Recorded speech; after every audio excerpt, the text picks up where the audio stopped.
শেখ হাসিনার ভারত থেকে ভাষণ। এই ভাইরাল ভিডিওটির পেছনে লুকিয়ে আছে চমকে দেওয়া রহস্য। সোশ্যাল মিডিয়ায় সম্প্রতি একটি ভিডিও তোলপাড় সৃষ্টি করেছে, যেখানে দাবি করা হচ্ছে সাবেক প্রধানমন্ত্রী শেখ হাসিনা ভারত থেকে একটি ভাষণ দিয়েছেন এবং সেখানে তিনি বলছেন, আমি পদত্যাগ করছি না। দেখে আপনি হয়তো ভাবছেন, এটা কি সত্যি? তাহলে আপনাকে জানিয়ে দিই, এই ভাইরাল ভিডিওটির পেছনে লুকিয়ে থাকা ভয়াবহ সত্য যা জানলে আপনার চোখ চমকে যাবে। 2024 সালের 5 আগস্ট এই দিনটি ছিল বাংলাদেশের রাজনীতির ইতিহাসে একটি গুরুত্বপূর্ণ মুহূর্ত। ছাত্র জনতার গণঅভ্যুত্থানে আওয়ামী লীগের প্রায় 15 বছরের শাসন শেষ হয়ে যায়। সেদিন শেখ হাসিনা দেশ ছেড়ে ভারতে আশ্রয় নেন।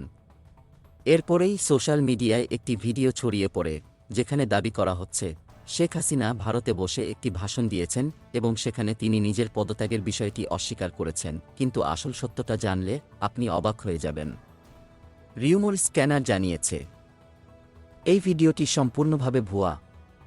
এটি আসলে পুরনো ঘটনার ফুটেজের সাথে নতুন ফুটেজ যোগ করে তৈরি করা হয়েছে।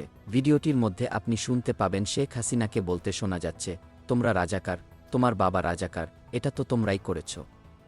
এমন কিছু বলছেন তিনি। ভিডিওটির মধ্যে ভারতের প্রধানমন্ত্রী নরেন্দ্র মোদীর ফুটেজও রয়েছে, যা আরও বিভ্রান্তিকর মনে হয়। তবে আসল ঘটনা কি?